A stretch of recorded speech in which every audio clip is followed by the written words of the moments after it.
Be Continued is an adult podcast for adults by adults. We may talk about superheroes, sci-fi, comic books, and all sorts of similar crap like that, but we may use adult and frank language when we do so. This is not a podcast for kids, brothers and sisters. Enjoy. Welcome back, everyone. This is To Be Continued, a Fanboy Podcast covering your fanboy passions. You're not going to learn anything, but if you stick around, you just might have some fun. And as always, we are here in the lovely Pancake Studios, and I am joined, as always, by... Thank you. Edward Ng here, and also with... Jonathan Vergara. That's me. School's out, buddies. At least in certain parts of the states. Here in the East Coast. My mom was asking about that the other day. She said, was Clark out of school yet? No. Here in the East Coast, well, here in New York, kids don't finish school until next week. Meanwhile, places like Indiana, they've been out of school for 2 weeks already. That's why their IQ on average is down. I was going to... Don't do that. I was going to we need avoid listeners that. from I'm kidding. everywhere. I'm kidding, Indiana. We love you. We love all the states. I love Indiana. Except for you, Alabama. You fucking know why. You fucking know Alabama, what a great country. I love these places. Guys, we're all going to have to start putting money in the politics jar if we continue down this road. Okay, so we have returned after our last episode, which is our Game of Thrones review for the season and series. And we will be covering today a wide variety of topics. Yeah, it's all spread out. Yeah, but not really, because here's the truth. Okay, on today's episode, we will be covering Dark Phoenix. We will be covering Godzilla, King of the Monsters. And we will be covering Amazon's Good Omens. But the truth is, we are going to blast through those like shot through a goose because we need to talk about something, dear listeners. Front row. We need to talk about Jonathan Frakes, and we will get to Jonathan Frakes. That's going to be the meat of our show. I have a title for this episode. And the title is the ups and downs side of fanboydom consumption. Because okay, here's what I'm getting at. You know, here at TBC, we have our things that we do, our day jobs, and what we have to do, and then on TBC, we have to consume what's in the media. Right. You know, sometimes it's bad, sometimes it's good. Okay. And let's just say we're not eating our veggies. Okay. We are not eating our fanboy veggies. You know, because the veggies have to be what is or is not available. It's what they're serving to us. That's another part of it. You know, because as we're getting into Dark Phoenix, Godzilla, Okay. which yes, we're going to give our reviews, but at the same time, you know, there's sometimes the disappointment sauce is. Okay, yeah, I wasn't getting into that. I said we're going to be talking. You just want to get to Jonathan Frakes. I just want to get to Jonathan Frakes. And you see? That is the only reason we're even honestly here today. We could have let all those other things slide because the truth is me and Ed were actually very mixed on the reception of those three projects. And Good Omens. Like I said, those three projects. But you do have to make good on your promises from previous episodes where you guys are like, we will be here, we will be reviewing Dark Phoenix, and we will be doing Godzilla. John, I don't want to remind people that I make claims of integrity. That's not good. That's not. That's yeah. Look. No, that's the date. By the way, you were looking forward to it. Yes, I was. But you didn't necessarily say it was going to be awesome. Right, and also, by the way, that never make claims of integrity. That's also my dating advice to all the men out there. Integrity move. Don't make giant claims towards your integrity because you may not be able to back them up. The beginning of the year when we plan out these things, Captain's schedule over here. We have to. We have to adhere by. We have to adhere to fanboy law. And we go. Okay, we look at stuff. We're not animals. We're not animals. Order. You know, Discovery. You know, Endgame. When we found out that April was Endgame month, we were like, oh my god, this is gonna kill us. And then now we're like. And it did. We're going for the long stretch, and we're like, we're dead now. From here on till from beyond the grave. From here on till Rise of Skywalker. it seems as if it's like, okay, we got things here and there. Jonathan Frakes is nowhere on that radar. We told you. But things do come up. But much like the Sasquatch, or the Loch Ness Monster, or the Mothman. We told you a story about a podcast from long ago. No. Did this happen? Was this an actual podcast? Did this event occur? We're sorry. No, that was fiction. This was fiction. That was created. You know what, John? By the writers. If we, okay, well, maybe we could do this in post, right? You know, like I can slick your hair back. We can like clean up the Oh, Ed, you didn't mention how I didn't shave today for this. I specifically shaped up the bottom and the sides just so that we could have a slight Frakesism happening in studio. So as we finish up this episode, sounds wrong. As soon as we walk out, Miguel Velez is gonna tear his mutton chop sides from the it's side going to be of his face. Alejandro Velez. Yes. By the way, for those of you who have no idea what we're the referring transporter clone version of Miguel. that is a reference to a Deep Space Nine. No, not just Deep Space Nine. Remember, it starts in Next Gen. It starts in Next Gen because Thomas Riker. Yes, but the ripping of the Velcro side mutton chops, is DS9. That's from Deep Space Nine. When he steals the Defiant. Now we're going really into the deep cut. We'll get into deep cuts of Star Trek, I'm sure. We need to do a Jonathan Frakes show. Like we're doing. What do you think this is? What do you think this is? Trust me, John, we're going to talk about Frakes as we go on and why we're bringing him up and everything here. But first off on the docket are the films and the Amazon TV show that we have to talk about. So right off the bat,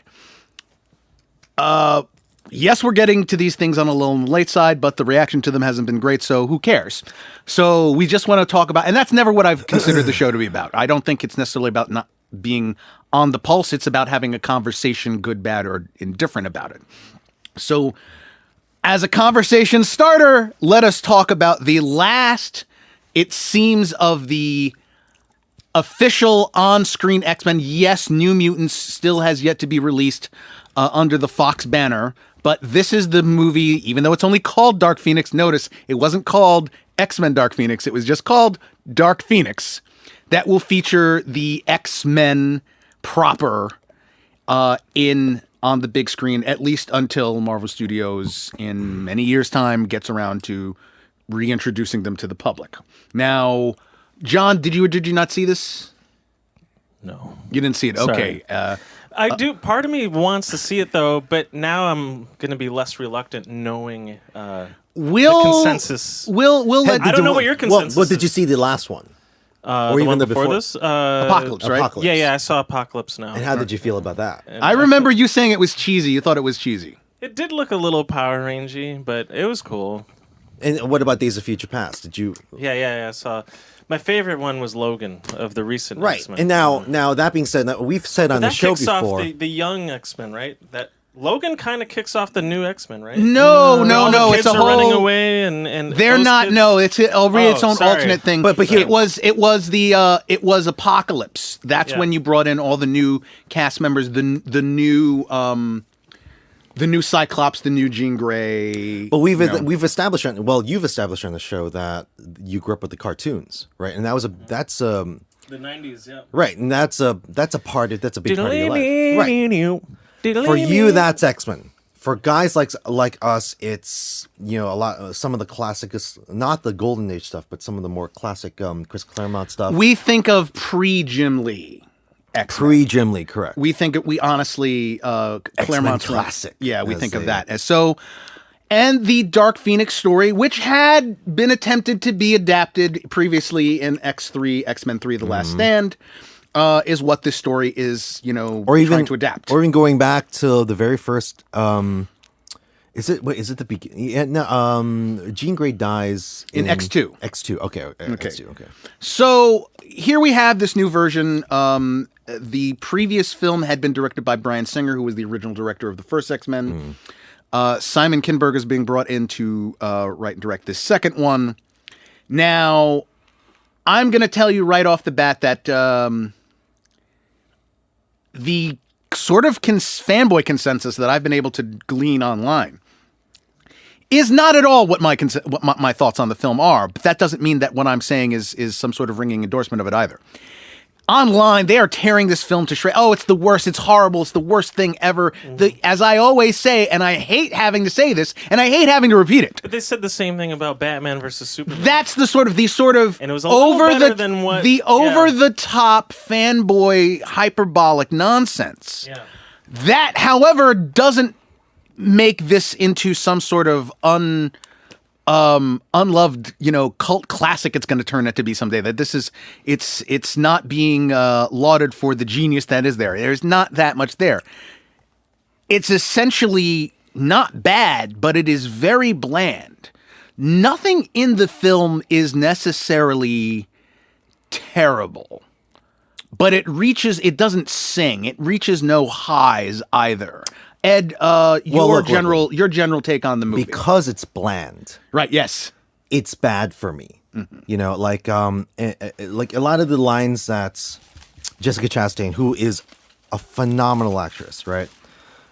Zero Dark 30. A lot of again, this is a spoiler review, right? So she's taken over by an alien. And by the way, they were, prior to that being conceived, there were conceptions of her being Lilandra, yes. Lilandra, right? There was which would have been, and we're gonna get to like yes, but yeah, your general conception. The general conception was like I dislike the X aside from Logan. I dislike the X movies altogether, and this was just one of the nails in the coffin for me.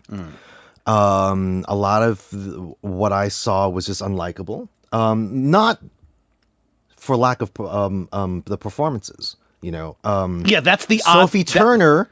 That's the odd thing about makes a pretty good Jean No Grey. one is terrible in this film. No one does a bad performance, even except for J-Law. She's phoned in, but even it's not bad. It's not laughable or horrible. Not to go on a tangent here, but is this the last official Fox before it got bought? It will be, again, they have one other film that's still in the can, which is New Mutants. But which is before the takeover of Disney. Yes. Okay. Yeah. And that they still have to decide whether or not, I think, it seems whether or not New Mutants is even going to get released. I feel it probably will, but those characters, while they are based on X-Men characters from the X-Men comics, the New Mutants have always been the junior team of the X-Men. In this continuity, this film will be the last X-Men and about that, by the way, the scheduling for both these films, Dark Phoenix and New Mutants, I don't know how many times they've changed. Well, I'm going to get to that when I talk a little more. But But I'm going to go forward with this thought. I think once the new production's done under Disney, I think you're going to have a much different feeling. Oh, absolutely. We're going to talk about that. We're going to talk about that. So now your performances. They look. James McAvoy is Professor X. Fassbender is Magneto. Nicholas Hoult has never been a great Hank. He's never been good for you as Henry McCoy as the Beast. But does that mean he was giving a bad performance? No. No, just not Sophie what you Turner, want. Ty Sheridan. Ty Sheridan, by the way, and we've gotten to this whole conversation about Cyclops, who, if you grew up in the 80s reading the Chris Claremont stuff, and for me, Cyclops was a very not just a likable guy, but he was just one of my main superheroes that I really loved as a character. And then the 90s roll in and the 2000s he just roll keeps in. taking it on the chin. And then especially in the films. Yes, the films are a big part of it. And eventually it's like, what Wolverine says, well, how do I know it's you? You're a dick. Right. Well, I mean, it's... And that is... I don't know if they turned him very into... meta. It might be meta, but it's also just a simple fact that, you go back to X3, and it's like, hell, you can go back to X2. I don't know if I saw X2 with you in the theater. I don't know if it was you, but I do remember seeing it in the theater with a friend. And when the finale comes, when they're going to the Alkali base, and Jean faces off against a mind-controlled Cyclops, I remember leaning over to whoever I was watching it with, going, Oh yeah, Cyclops is in this because he disappears from the screen for like 2/3 of that film, and then of course he is unceremoniously killed in X3, only to reappear in Days of Future Past at the end. But that's not for lack of again a good character, and or that the performer Marsden and in this case Ty Sheridan are doing bad things with them. And you continue going down the list of the people who are in this film. None of them give bad performances. And this kid who plays Nightcrawler, sounds great, looks great. I know there are fans out there who love this version of Quicksilver. Okay, yeah. Again, Jessica Chastain as Vuk. Okay. Regardless, but I'm saying even in terms of those characters as they're presented in the movie, they don't do bad work. The dialogue is not bad. There are ideas. There are bad dialogue. I wouldn't go so far as to say it's bad. I say it's all very. It's just nothing is laughable, horrible. It's just flat. Yeah. See, and I think that's the thing. You are like, well, because it's not grabbing me and it's not super engaging, you're going, it's bad. My opinion is it's like, it's flat and unengaging. It's not horrible. Because, and even though we do rip on the X stuff a lot. But I have to say, like, X-Men was one of those things that I read regularly. I was a huge fan as a kid, and at some point, Marvel decided, we're going to make everything mutants. But again, back to the movie, because this is a take on the Chris Claremont run, and you would hope it would be better. Yeah, you would hope that it would be, and I feel very much in saying that while none of it is terrible, it doesn't gel into anything particularly interesting either. It's not some sort of sin against cinema, but there's some really great things. Well, there are good ideas in it. There's the idea, like, hey, let's call out Charles Xavier for some of his arrogance and his manipulation. It's brought up, but nothing is done with it. Let's talk about, Nicholas Holt's Beast, and okay, so now his character is turning against Charles and is willing to contemplate murder. Let's get into what that sorrow means to him. Doesn't go anywhere. I think that there's a it isn't meant to be this way, but there is a meta line of Magneto in the movie where during the first sort of big battle the second big battle sequence, when they're in New York and they're going to Beast and Magneto and his people are going to kill Jean Grey, and Xavier shows up, and what does he say to Xavier? He says, there's always a speech, Charles, and no one cares.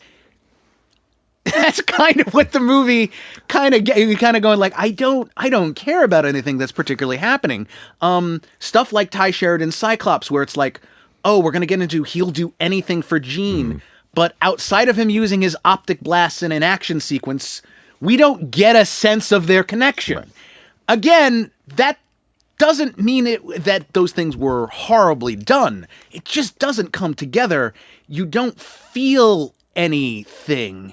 And this goes into a reason why I think that is, and I believe that this film was originally supposed to be a two-parter, and that it had a very different story, a very different initial script. Empire. That they were going to have the Shi'ar. That might have even been how they got Chastain on board. Listen, Chastain she was built for this role, if any. And was it the fact that that they sold her on that?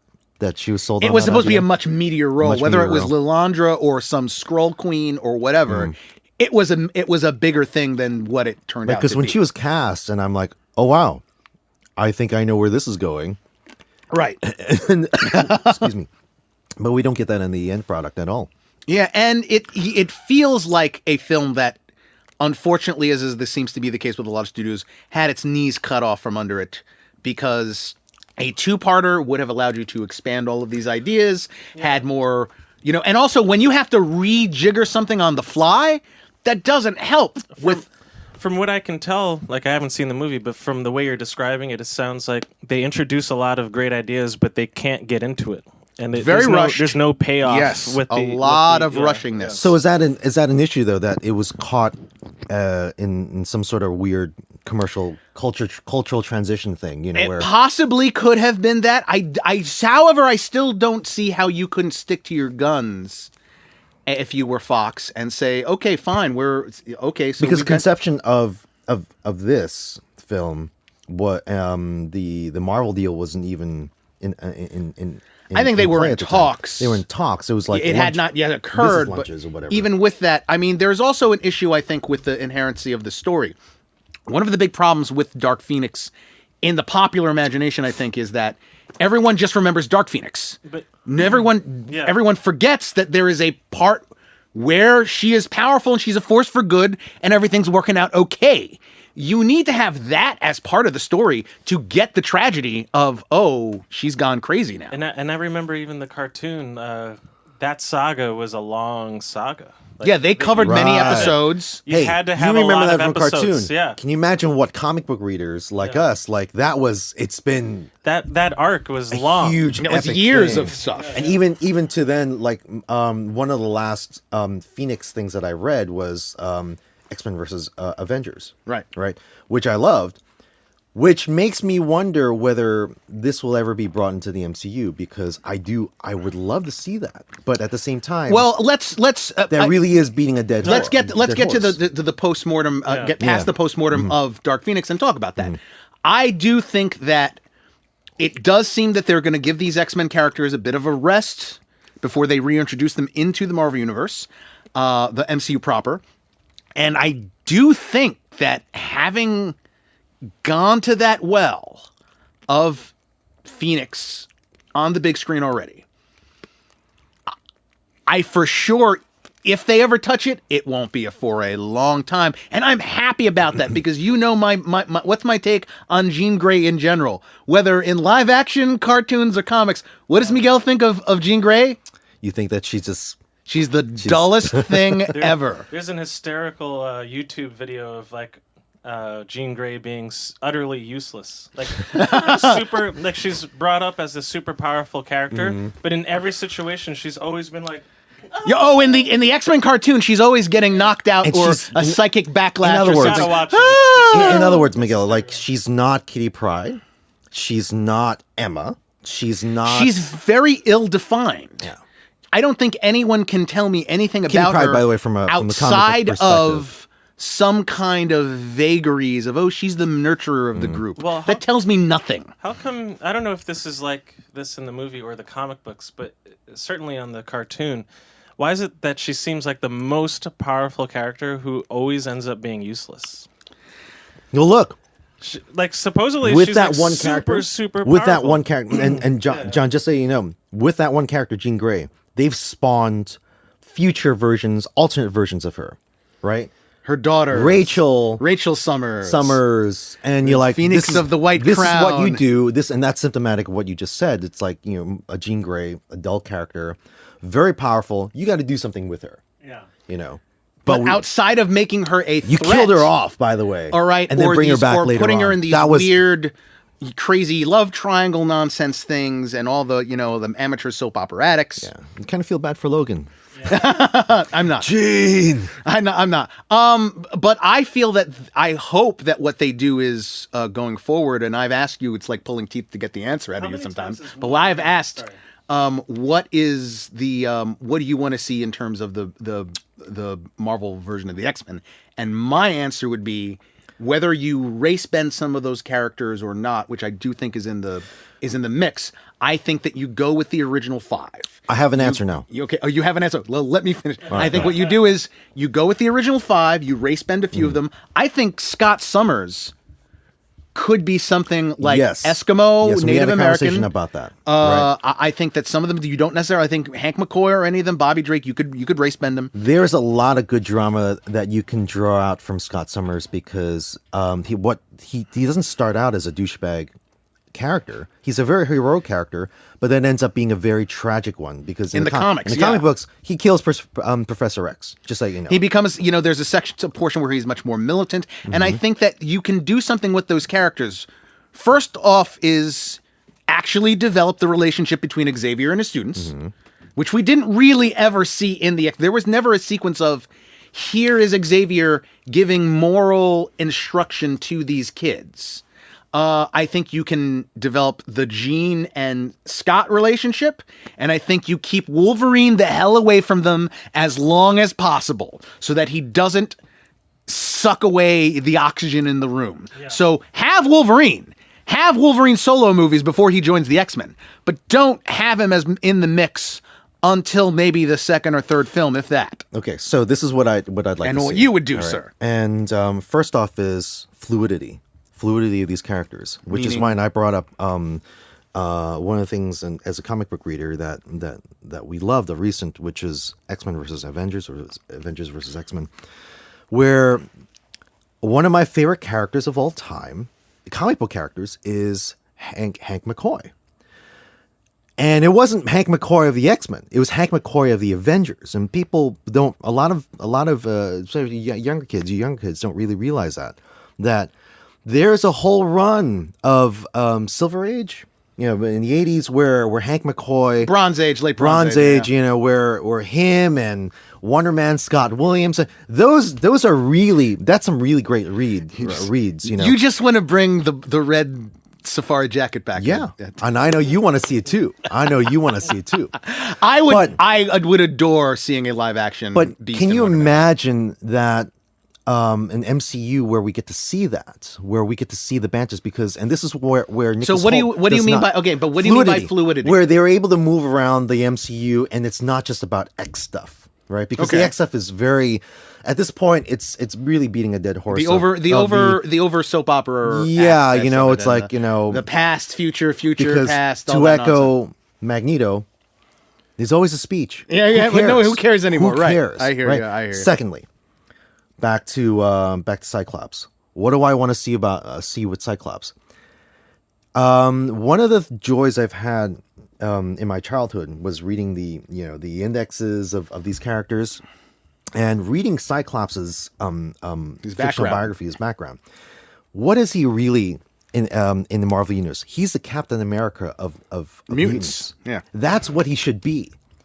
And he ends up being, and it's unfortunate, but I do like the fact that he's turned out to be quite a tragic character.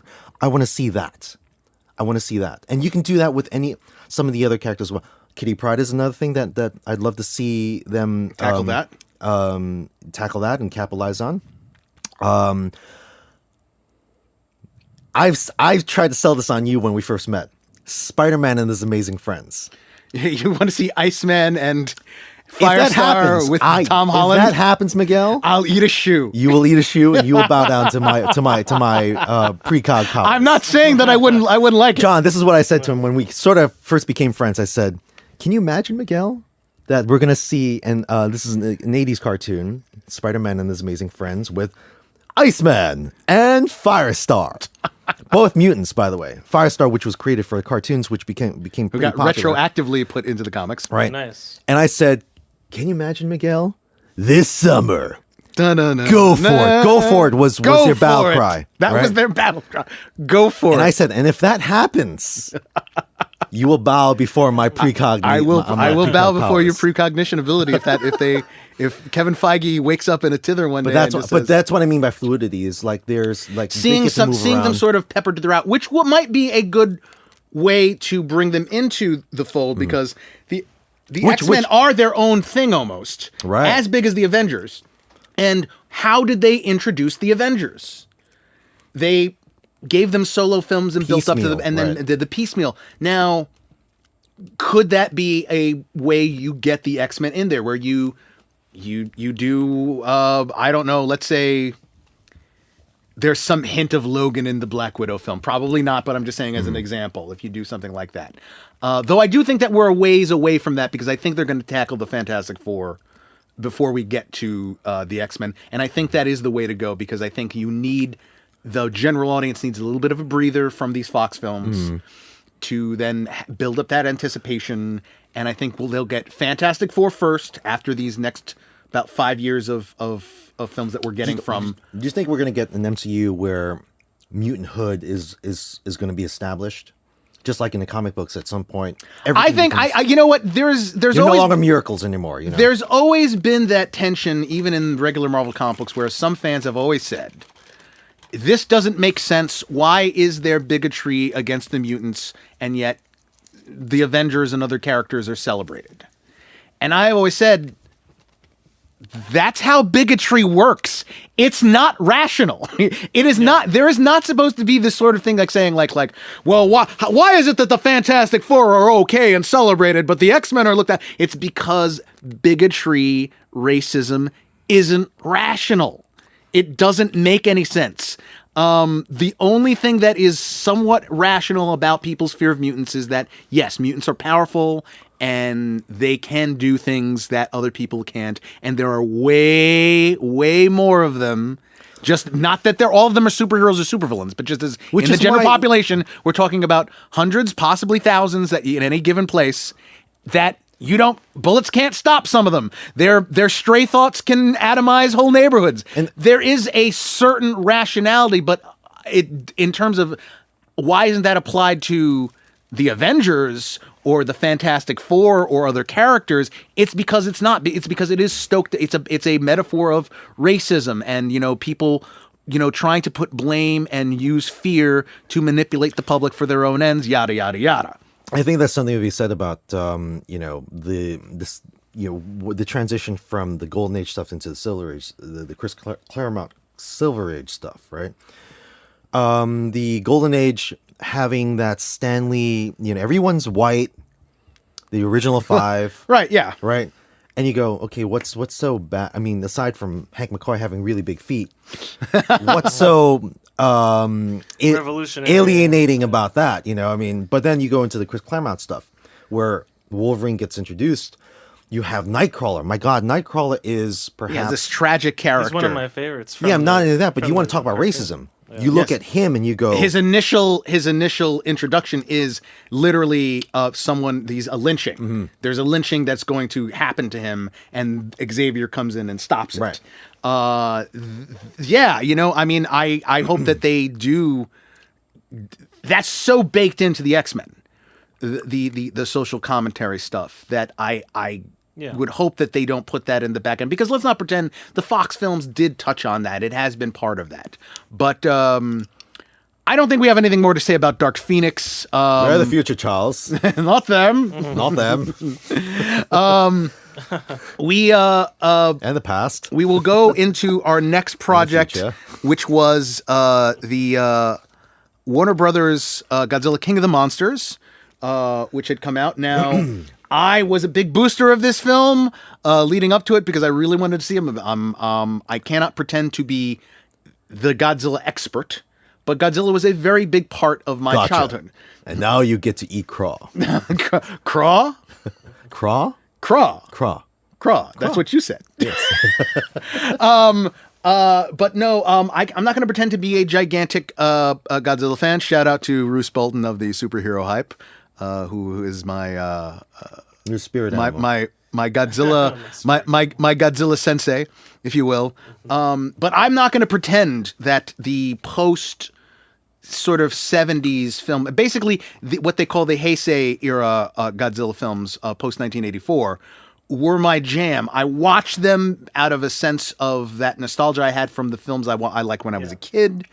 I can't say they ever blew up my skirt, and you have the Millennium series and on, the Godzilla 1998. Finally, Warner Brothers got the rights to Godzilla again, and to make an America Godzilla again.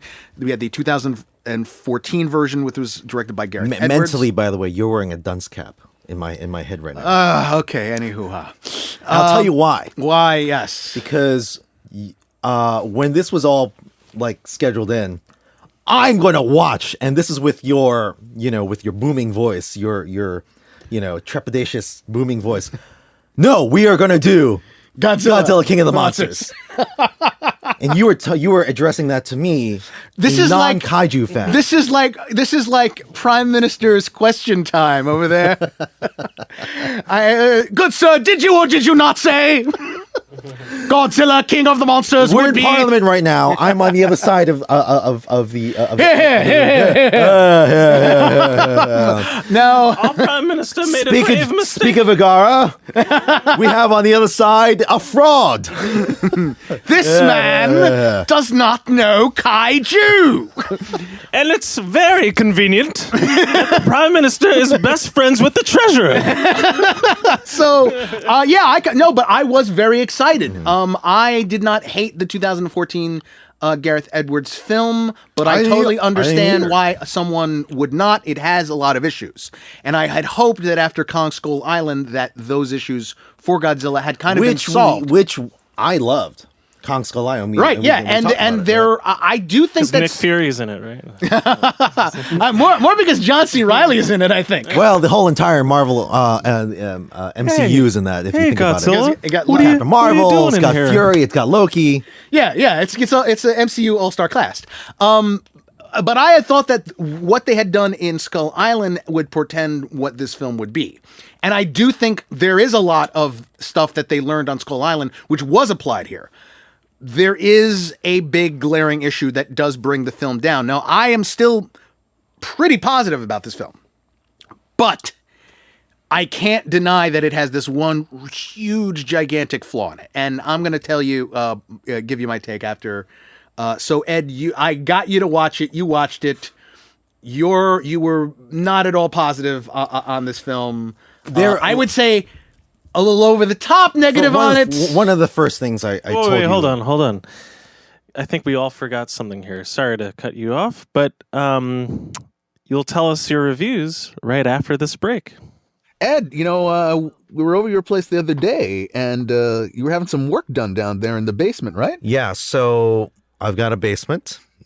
I know it's really unbelievable here in Brooklyn, but I've got a basement, and my wife has an office downstairs. But we had our bathroom basement done, and Anna Maria Stanimir Grummo, a friend of the podcast, who lives out in France, she consulted and she says, "Hey, let me design your basement bathroom," and that's exactly what she did. She did everything via email, via FaceTime. The renderings and everything, right? The renderings and everything, completely beautiful. I took the renderings and hired a contractor, and they are currently as we're speaking, putting the finishing touches on my basement. And it looks fantastic. It looks great. Servicing clients, domestic and international. A master is here to help you through your different phases to transform your space into a reflection of you. Go to masterdesign.com. That is Amasta spelled Amasta design. Oh, what's the matter, Miguel? I feel fat, Ed. I feel the same way too. Oh, you too, John? Yeah. Both you guys need to get in shape. And a way to go about this is by going with JP Total Fitness. JP Total Fitness? What's that? Our pal, Jonathan Padilla, friend of the show, runs a Brooklyn-based personal training and remote coaching service committed to leading you becoming stronger and faster. Go to jptotalfitness.com. All right. And those were words from friends. Now he was so rudely interrupted. My apologies, Edward guys. Ng. Apropos. Edward Ng will now give us his his spiel on Godzilla King of the Monsters. One of the first things I said to you after I watched it was the kaiju to human ratio in this movie is like 3-10. He's being hyperbolic, but okay, I'll let that slide. What I mean about that, it's like, the movie clocks in at about a little over 2 hours. Right before, maybe 50 minutes, between 40 and 50 minutes into it, then you get kaiju. No, that's not at all what Then it you is, get but kaiju action. He's completely Okay. He's totally off. When does the kaiju action kick in? The kaiju action kicks in between 25 to 30 minutes into the film with the setup. You're saying it was almost an hour in, and But here's the thing about the kaiju whatsoever. First off, the kaiju that you do see at your marker is you don't really get a clear vision of what's going on, and that's my problem with a lot I don't of even these think movies. that's another thing. And a lot of problem with I'm talking here. And that's my problem with a lot of these these Godzilla movies is we get way too much of the human drama, and not enough of the kaiju action. Yeah, man. Okay? If I wanted American drama, I'd watch The Traveling Pants. Right. Yeah. You know, as a kid, I did watch all the and kaiju, the worst parts classic- of them are always the human. Yeah, but it was kept always in the It's always a little kid that's like, oh. No, it's Godzilla's not. gonna No, help us Ed. out. No, Ed. There's a lot of it in those old Godzilla films too. And whatever the That's case what is. makes them not great. One of my earliest memories from a kaiju thing that I did watch was Monster Island. You know, that battle with Monster Island. Here you go, injecting Godzuki into everything. Was Godzuki in this movie? No, but that's besides the point.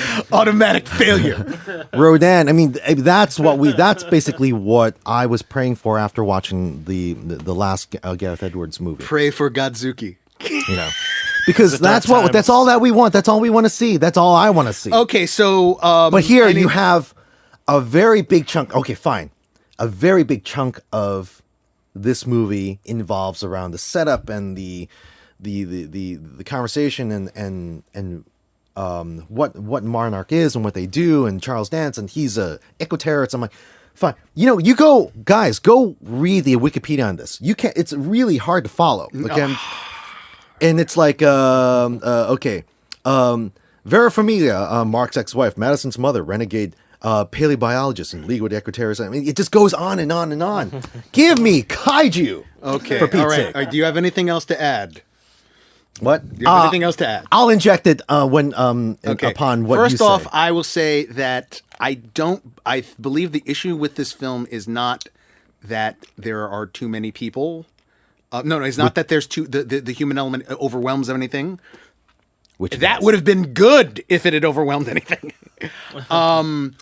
Because here's my take is there actually is a lot of monsters. This film gives you monsters. Oh, no, there It are. is not. But we don't get enough. Yeah, fine. There's a lot of monster on monster action. Monster and monster action. Hey man, browsers. That's what You we need. you get a ton of good fight sequences. The effects, the production values, all up and down everywhere. This is a great looking movie. I would say, even in my opinion, in terms of visuals, not how the story The is handled. visuals is beautiful Wait, when not it in does terms work. of the story, not in terms of how the characters are handled, but in terms of visuals, this is almost Spielbergian in my opinion. I'm not going to disagree. You know what I mean? The designs and everything else. There are even some moments where he gets the pathos with the characters, the monster characters, do it well. Now, that is not a problem with this film. It has pluses. The problem is not that the human elements, similar to Dark Phoenix, are horrible. Nothing is laughable, but nothing is engaging either. I would say that there were aspects in the Gareth Edwards, I would say Edwards nothing. film where I was like, I don't care. Here, it's not that there's ever, as my mom, it passes my mom's, who, by the way, was terribly disappointed in this movie. She's a big Godzilla fan. She was very disappointed in this movie. But it did pass my mom's test about these movies, which was, I never wanted to see the monsters eat the human characters. I never was like, just have them die or whatever, and that's it. Can I say that it's not like there's nothing in like there's one particular thing that I found engaging, and while you call it as Chinese, like an appeal to the Chinese market, the Zhang Ziyi's character, Okay. who plays, by the way, twins in this Yes, movie. they do the Mothra twin thing. Yes. She's a mythologist in this, and there's a particular scene where she says, "No, slaying dragons is a Western thing. Is a Western thing, but in the East, it's very different." Right. I love that. I love what she says there, because Godzilla is a very Japanese. It's a very Japanese, Very Eastern Eastern thing, because we say all the time, this is what happens when you drop a nuclear bomb. Two. Two of them on a people, and that the nuclear age, this is to them, this is what the nuclear power does. you know, and Godzilla is that metaphor for Right. that large destructive force, right, and I like that as a counterbalance to man's nuclear abilities. Yeah, because and this is my opinion that visually, while there were really great kaiju moments, but they're just moments, you know, and I don't know. I think the lot fight of the sequences were really well done. The Yeah, effects on them were really well done. but you know what's- But the problem is that the human element story doesn't gel. And there are a number of reasons. Reason number one is because it's a sprawling cast. You have all of these like sort of superfluous it's characters. logical. It's logical that if you're giving us a Michael Bay, humans are just running because guess what? You should be. Right. Right? And they do, yes. But instead, it's like, you know, we're gonna somehow put humanity on top somehow by saying Charles Dance, who's again he's a terrorist who's trying to take advantage of the situation. No. You know, He's, by again, saying like, it's we're just- going to this is- restore. No, he's disenchanted with humanity, right? Yes, exactly. Right? It's And not. he's like, we're gonna have this establish a natural order of things Yes. by. bring the population. Again, Ed, Which, you know by the what? way, that's a very anime thing with It's not it's not even an anime thing. And Ed, we live in a world where there are multiple websites and places online where you can find people saying, unironically, you know, Thanos had a point. Okay, I think that's again, that's fine. The problems are that the drama that Who is else had a point then? Then you're gonna say Stalin and Mao and Hitler. That's why Come people on. that's why people who say that can't go Thanos down had that a road. point. Exactly. No, John. Notice I wasn't endorsing it. Yeah. I was pointing out that that's a strain of thought that is out there. The issue with the movie is that there were too many characters that is what true. was there wasn't developed all that well. Fall on you. You know, they needed to pare these characters down. You didn't need Thomas Middleditch. You didn't need what's his face from The West Wing, Bradley Whitford. Bradley Whitford. You may not have even need Zhang Ji. You needed to concentrate. You didn't need Kyle Chandler as the dad. You needed to cut Kyle Chandler as the dad out, make the personal conflict between Millie Bobby Brown and the mother, and you needed to set up some kind of going back to the X-Men, some kind of Strathern. you needed to have some kind of Magneto Professor X relationship or dynamic between Charles Dance and Ken Watanabe's characters. and a lot of kaiju. And there was a lot of lot kaiju more. fighting. There A was a lot lot of more. kaiju action in this movie, and it was spectacular. It was very Yeah, beautiful. but that very happens like at the last third of the movie. No, yeah, again, because you're disenchanted with it. I think you. I mean, are look, not giving look. a clear view. The setup of those is things. the setup is That- the kaiju. They're waking up all over the world. Okay, Godzilla's there. They're trying to figure out, well, why is this happening? Okay, they're there to take over. They're there to restore the natural order. There's this whole drama and back and forth with the human characters, and they're trying to figure out, oh, he's a Superman of this group. He's there to protect us. You know that. No, Ed. There's that element No, to it. they, Hold they- on. no, What they do is this. And then The what happens? The terrorists have a plan to do this, and they unleash Ghidorah. And what the problem is that they are not aware that Ghidorah is not a natural phenomenon on Earth. He's an alien. He is Right. an alien kaiju, and therefore he throws out what their plans were, which again were extremist plans to And then begin with. Godzilla gets beat up, and he's in the bottom of the ocean. And then they discover, we'll wake him up with a nuclear bomb. Ken Watanabe is going to sacrifices his life by hitting the switch right before he pets him. Okay, wakes him up. Superman Godzilla gets up, and Now he's able to face off against Right. Ghidorah again. right now. Does he get more power from the nuclear bomb? Yes, he does. As a matter of fact, Jonathan. Yes, he absorbs, does. He Super Saiyans up. Okay, I'm not joking. I might have to see this. I'm not even joking. Exactly. that's the thing, Nothing you're saying is dissuading me, guys. That doesn't happen until like the resolve. Again, it's a third of the movie, like at the end, you know, where you want to So, see like Godzilla most beat the films crap that out of they- the other, you know, and then Mothra jumps in, because she's the queen of the monsters, right? You know, and there's a really cool scene where she uses her because tail. Rodan is sort of like the Starscream of this. Rodan is the monster. He's the big bird monster, and he's kind of like he wakes up and he thinks he can challenge Ghidorah, and he finds out he can't challenge Ghidorah, and then he's kind of like, okay, cool, you're the boss. All right, we'll do what you say. That's the whole point, is that Ghidorah, as the most powerful one, sort of is able to control and influence the other monsters.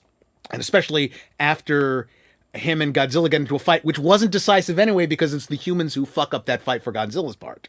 Like they do something to basically make sure that Godzilla doesn't win.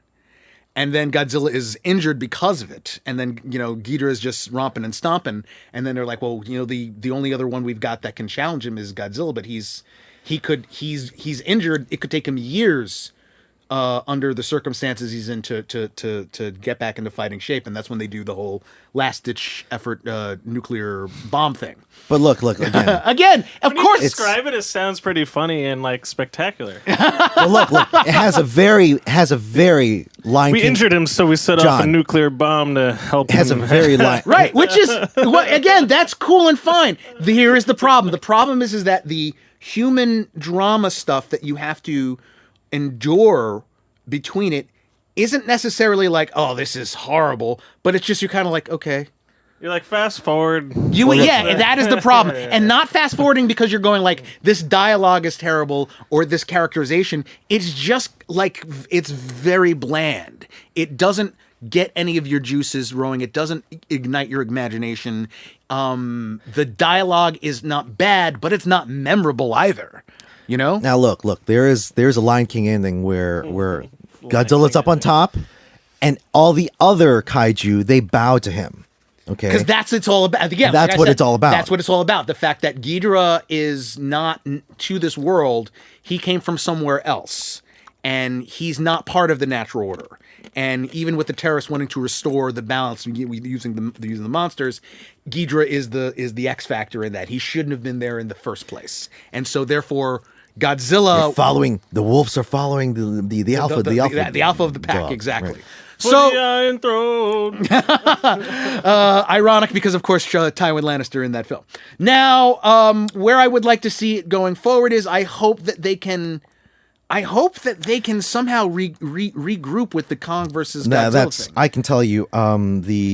So with a budget of 170 to 200 million. No, but see, Kong versus Godzilla already wrapped. What's that? Kong versus is done. It's It's coming out next year.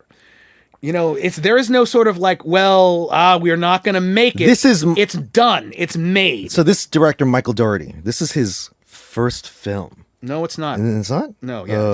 No. Michael Dougherty has done stuff like Krampus and Trick or Treat, and he's done work on, believe it or not, he has a connection to Bryan Singer of X-Men fame, having written stuff going. Yeah, but a lot of it's just like, like his body of work is co-wrote script and yes, but again, and working alongside like second director, that sort of thing. That sort of thing, but also having. Do you remember the film Krampus that came out a few years ago that was very well received? Okay. As well as Trick or Treat.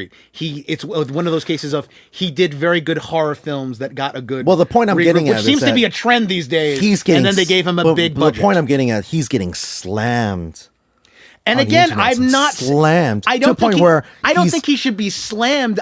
But I will admit that, like I said, visually it was Spielbergian, but the human stuff. Oh, you was know what? Just porridge. I'm sorry. I'm mixing this up with the director of Dark Phoenix. He's getting slammed. Right.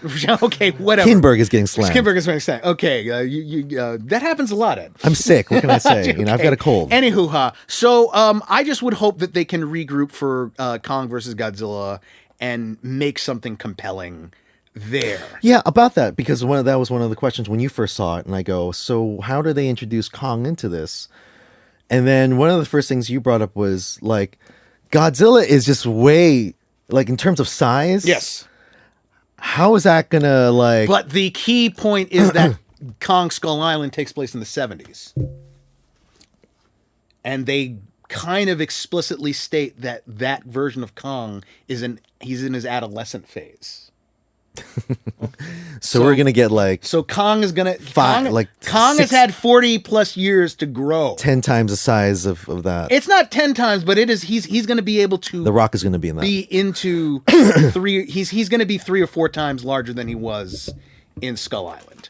Like I said, I just hope that they can regroup from that and give me something that is fun and entertaining on both levels. Of course, on the other hand, maybe my expectations are now in check into the simple senses. Like, look, I'm going to go see Kong versus Godzilla, and now I'm going to be surprised if the human element is fun and good and engaging. Okay? Moving on to our final piece here for what we're doing. We have a series. John, I have to ask, did you see, if you've heard of this or seen the show on Amazon, Good Omens? I will let you know that answer after this break. I love our logo. No, really. I love our logo. The To Be Continued Fanboy Podcast logo was provided to us by friend of the show, Matt Silkoski, who also runs MSD Studios. And what does Matt do at MSD Studios? He provides positive reinforcement for your brand. Located in Philadelphia, Matt has worked with clients of all sizes and has helped them to focus on designs for campaigns, rebrands, and new brands. Get in touch for your next project. MSD Studios, that's msdstudios.com. Hello out there, everyone. My name is Miguel Alejandro Velez. And Edward Ng here. And we are the hosts of To Be Continued, a Fanboy Podcast. As anyone knows, we are based out of the Park Slope, Brooklyn-based Pancake Studios, providing to us by one Jonathan Vergara. Ed, what can they expect to get out of Pancake Studios? And here at Pancake Studios, covering your audio recording, production, mixing, and mastering needs. And Jonathan is a complete wizard when it comes to these things. Coming this month, it would be our 3rd year anniversary. And he's made a home for us here and continues to produce quality. Look no further. Pancake Studios. Go to www.pancakestudios.net. And we are back. Boy, I wish that Pure Leaf was one of our sponsors. Pure Leaf is good tea. I was going to come back from the break and just go, no, I haven't. So, John, picking up from there, John, you have heard or seen of the show Good Omens, which was on Amazon Prime? No, I haven't. Okay, interesting little bit. I was waiting for it. I really wanted to get to it, but unfortunately, having finished it, and I finished it before Ed did, I came away very, very disappointed. So, Ed, same. You were excited. This is just to see a disappointing. It wasn't. I wasn't too disappointed with it. I mean, there are some really good things about it. But one of the things that we walked away from, or take away from it, was that it's so British. It's very British. It's one of the most British things I've ever watched. So in my whole now life. it is based on a book which was written by Terry Pratchett of Discworld fame and a bunch of other stuff, obviously. Posthumous, by the way. And passed away. the Sandman's Neil Gaiman. It was from the late 80s, early 90s. I believe it was early 90s. And it was called Good Omens. Was it Good Omens? The very good and accurate predictions of Winston Churchill. Something. Oh, the actual title: Good Omens: The Nice and Accurate Prophecies of Agner Nutter, Witch. Which, right? Okay, so let me give you the what the show is about, John. By the way, starring Michael Sheen and Doctor himself, David Tennant, and a lot of people. I mean, my God, there's some surprises along the way. I mean, for God's sakes, what's his face from Parks and Rec? Well, Offerman John shows up Hamm. out of nowhere. Yeah, John Hamm is in this. You got Frances McDormand is God, as the voice of God. Michael McKean showing up out of nowhere as well. Miranda Richardson. Yeah, it is. It's a very good cast. And the idea is wonderful. Okay, here's the setup. The setup is that starting all the way back to John, all of Christian religion. Funnily, they don't get into Jesus They got into him. Well, They show him once. Just once. But they don't get into the nature of what that should mean. But it's not like Christ per se is not part of it. Yeah. But it's drawn from Revelations where at the end times... and the Old Testament. And the Old Testament. And the end times where there will be this ultimate The Antichrist. war between good and evil. Right. And the Antichrist sets that off. Right. Right. The Now, son of Satan. we go all the way back to the Garden of Eden, John, because basically the show is saying, guess what? All of that stuff is true. Like, not kind of true, not sort of true. It happened. Absolutely 100% true. And the beginning of all of creation, there was one angel who was the guardian of like the south gate of Eden. Aziraphale, played by Aziraphale. Michael Sheen, And who was given the flaming sword to Right. guard the garden. right? And then one demon named Crawley, who then changes his name to Crowley. Crowley. Crawley was And takes the the name serpent. Anthony. Yeah. He was the serpent, who tempted them. The serpent with legs. Well, he morphs. He morphs. He because morphs, right? He's a shape changer, right? And But in Genesis, after yeah, God, he yeah. makes, he takes the legs off. away. Exactly. You may only you crawl may only on your crawl on belly. your belly and eat dust the rest of your days. Yada yada. Now they're there, right? And they see Adam and Eve getting out from the garden, and that's the beginning of these two characters' relationship, an angel and a demon.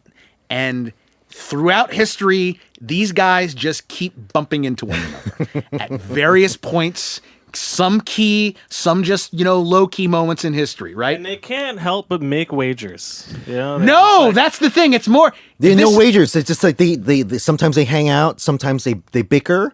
And you know what? It's not like when they do bicker, when these two characters, the two actors, When they're together, they're great. It's great. That is fun. It is funny. It has good commentary, and it is basically it ends Michael up. Sheen is he likes the finer things in life. He likes sushi. He likes going to nice restaurants. And Crawley is just He's very, very, very British. Very proper. In all his ways. And then Crawley is he is Mr. Rock and roll. Yeah. I'm the cool guy in the group. Always wears sunglasses. Because the other he's demons, got the serpent eyes, right? The So other he's always demons with point shades. this out. There's like this fucker always with his fucking sunglasses on. He drives a classic Bentley. Always That listens to blasting Queen. And that's a whole soundtrack for the entire series. Yeah, is him. And eventually they just keep meeting. They keep bumping into each other. There's one point during the King Arthur era where Aziraphale kind of runs into him and is like, I am here to challenge the Black Knight. Knights. And he says, I am the Black Knight and I am going to go, Crawley. It's like, hold on. Aziraphale, what are you doing here? Well, I'm here to face, King Arthur and help him to defend the realm. What are you doing here? Oh, I'm just, fermenting. That's what I do, And you see how it is a weird descendant of that Monty Python visual British humor tradition. Things are so sort quirky. of through a prism of the idea of, I don't know if you remember those old Looney Tunes cartoons where you have, he's not Wile E. Coyote. He's supposed to be a wolf. But he's basically, the design was Wile E. Coyote, only he had a red nose. And then the sheepdog. Yeah. And then there's that whole thing where they were clocking in and clocking out. hey, That as Bill. soon as the time was off, Hey, they were Bill. like, okay, hey, we'll pick this up tomorrow. It's exactly that. It's kind of like, these guys don't hate each other. They're not. If anything, Crawley eventually goes, I'm having a bad day because my best friend disappeared. Right, exactly. And he's referring to the angel. And they eventually come to this sort of weird agreement. Now, you got to remember, this is a story written by two atheists. So its views on things like heaven and hell are going to be very, very Which is quirky. very odd because I think you wanted to ask me about the theology of this. Yeah. And I go, it's charming. I love it, but they get a lot of things wrong. But this is so how I want the Bible to be at the same time. They eventually come to an understanding. They're in watching a Shakespeare play, and they start talking to each other. Oh and they go my God. And they start going, well, it doesn't really matter what either of us do here. It doesn't seem like the home offices on either side really care. And like, so he goes, where are you going? He goes, well, I'm supposed to go up to Scotland and tempt some sort of clan leader or what have you. And he goes like, well, what's your next job? He says, that's my next job too. He says, so like, this is all we're doing is we're just negating one another. There's a lot of in the weird- end, it doesn't matter if we're there or not. There's a lot of weird serendipity things. Like in that particular conversation, Shakespeare is like standing right behind him, and like he's having writer's block. Crowley and they say ends up- some lines that he goes, Yeah, in that Hamlet. gets integrated into it, and so And eventually, like, to be or not. Yeah. so eventually they just come to this not remembrance, this congruence, whatever, this agreement, where they're going to be like, here's the idea. Every once in a while, every time we get a mission from the Home Office, sometimes you'll do it for me, sometimes I'll do it for you, and sometimes either or, and we just get to enjoy being here on Earth, and and that's essentially what it's about. They are both enamored with Earth, with mortals, with humanity, and existence as it is. At the same time, knowing that they have a job to do and have to keep a schedule, because this particular day and everything takes place within A week or so. a week, right? Because they do a countdown of when. Well, at some point, 11 years prior, Oh, yeah, they give the you- Antichrist was born. And the demon was given the job of delivering him to a nunnery where they were going to pull an omen. It was going to be like, oh, we're going to give him to an American ambassador to raise as his own, and he'll be around the levers of power and all the the. Moses. It was going to be it was going to be a whole thing. It was going to be named Damien, the whole 9 yards. But the kids, there's a switcheroo. There's a whole entire card trick thing that Francis McDormand God explains. And then essentially what happens is the Antichrist isn't raised by this American ambassador. He's raised by this average family in Very affable. southern England somewhere, very dull and affable. If anything, yeah, and it's like And so the demon and the demon and the angel, they said, well, they still want to try and stop the apocalypse. And they say, well, we've been negating each other all these years. That's what we'll do here. You will give him lessons on evil, and I will give him lessons in good. And then And at let the him end of the decide. day, it'll Let just be him washed decide, out, and you'll be able to go on. And that doesn't work out for them. Because it's the wrong kid anyway. So they spent 11 years doing that for nothing. And so the kid is the real Antichrist is coming into his own, but he is just this average. He's just going to art school. He's just this average kid playing and average he gets games. rejected from art school. has three has three friends that he hangs out with, which, by the way, there is eventually I would say a lovely juxtaposition where the four horsemen are paired up with His the three Antichrist friends, and yeah. his three other friends, right? So you have the kids who are challenging the horsemen. The horsemen of the apocalypse. And I thought That's that was charming, But some of the things that's one of the things that does work for me. And but what are the things that don't work about it for you? I just think I think that here's the biggest problem I had with it all over. While Tennant and Sheehan, they are powerhouse performers, and their charisma sells you on it. At the end of the day, and maybe this is a problem with it being Pratchett and Gaiman. It may be they're humanists, but they're not positive humanists. Maybe. Here's the issue. I don't know. Wait, really? Not because here's the thing. really? I don't think humanity is anything other than a prop in this. I think that the story does not present any reason why humanity should be saved, why it's important, or in fact, why at the end, given the way that it's ending with, which is the whole idea is the Antichrist being raised by regular people, his humanity is what. None of that registers. None of for that me. register, yeah. It doesn't seem that important. It just seemed stuff just kind of happened, and I don't get why. Crowley and Was it not enough for Aziraphale you? would care about humanity. Was it not enough for the children going? Especially the little girl. I think going those. I think that those you know. three kids. While I do, especially when they talk to the horsemen, right? I They go, like the idea of that. like, but how I didn't dare- even. I didn't like those kids. How dare you play? I'm a girl. How dare you place me in a particular Like that whole thing. I thought that which was is very millennial, by the way. Yeah, that was the problem. The characters were more examples of things and not full-born characters. And they weren't necessarily great, entertaining, or interesting examples. So at the end of it, I didn't feel anything. I didn't understand. And as good as the chemistry between Tennant and Sheehan was, I didn't even get why they were friends. When he says, "My friend, the angel is," I didn't sense that they were these great, "I'll die for you." It was, this is a funny pairing. Well, here's the thing. I think it's there is a development, right? But like, it all starts where Adam and Eve they leave the garden. A storm comes. Didn't you have a sword? Aziraphale puts the wing right. Did you have a sword? Oh well, that's a funny gag. That's a a gag. Didn't you have a sword? Oh, I gave it to them. Well, why? Well, she's pregnant. The animals out there. I think there's a weird there's a like you say, like you don't get a sense of them being friends, other than the fact that they've just tolerated each other for so long and eventually gone through this adventure. Oh, he's holding up a power. John's holding up a power tool right now. Okay, is there a reason we need to have that? Sorry, it just came in the mail. Guys, are you proud of me? I got my first power tool. Power tool. That's your first power tool? That almost sounds dirty because I've had another power tool in my pants. Anyway. Here's a question. Here's a question for Monkey you. wrench.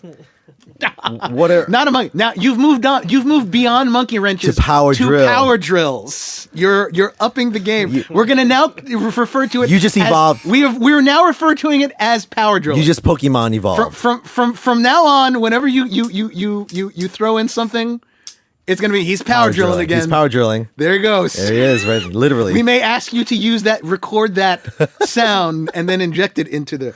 But too bad they're not sponsors. You were saying, Ed. What are some of the like as far as the side characters, were the Michael McKean, the witches and the witch finders? Again, I felt the same way. I felt that they were just examples of things and caricatures. Rather than being the other angels, John Hamm and I mean, like, look, I got what it was going for. See, John, one of the things in it is that the God and the devil are kind of on the sidelines for most of this. Yeah. You don't ever really get God narrates it, Francis McDormand, but you never get what God's about. That's why I made that joke about like, did they meet up and like start gambling? Because it's kind of a theme throughout the Bible is because it's the idea of free agency. Right. Like God wants you to worship him, but he doesn't want you to force you to worship him because then it's not real worship. Theological faux pas, but that's all. That's besides the point. So I thought they would maybe play on that in this where they're like, look, no, I'm good, I'm evil, but we cannot directly force. No, but see, here's the truth. The truth is, they do get into the idea that this is all God's plan. Mm-hmm, yes, even the bad stuff. Yeah, they get into it again. And they go like. I think the idea. I don't know. Ed, correct me if I'm wrong, but I think the idea is not that. Man, I just lost my train of thought. Look, in Job, we've discussed this about Job. You know, where Job is this one individual. And there's a conversation between God and the devil. God does allow it. It allows it. Not necessarily. There's a scene, again, there's a particular scene where Frances McDormand, she's narrating, and she talks about how she does a card. You see the hands, they do a card trick, like the shell game, but with the cards. Yeah. Okay. So, Neil Gaiman and Terry Pratchett, that's basically your interpretation of theology in this case, right? And that that I have to buy from you. Fine, I'll take it. You're giving me a story. I think they make a point of saying it's a big part of it. Remember when they confront the fact that both sides, John, the angels and the demons, they just want to get it on. And I don't mean like get it on like that. They're like, we just want to settle this. Yeah. Settle the fight between good and evil. Therefore, settle the fight between heaven and hell, and they don't care about anything else. Sort of saying like, you know what I mean? Like, both sides. And you know, bad there's something very, very analog, like human analog about it. Like, you know, they're basically humans, in this story with a job to do. Like if a And of course, it's fiction. Thematically, we're not talking about high theology here. if you're an angel of war, then your job is to make sure that you're there to vanquish your enemies. And that's what these angels are doing. There's a scene where they're arming up the angels of heaven. Right? Getting ready to go to war. They're very happy about the birth of the Antichrist. They're like, yes, we're What to do? Yeah. exactly. Yeah. We're going to They're get like this Gokus. over with. Exactly. They're absolutely. They're like Gokus, yeah. Now Yes. here's the thing. Let's test our powers now. They do make a good point of talking about in terms of saying there. It's one thing to say that they make a distinction between God's unknowable plan and God's ineffable plan. And that seems to be a demarcation line where that's their whole they kind of settle both sides that way. They're like, well, you guys are acting like you know. They're like, well, this is what we've been planning. This is what we've been preparing for. This is the day. This is what this is all about. And they kind of go, well, but you don't know that, do you?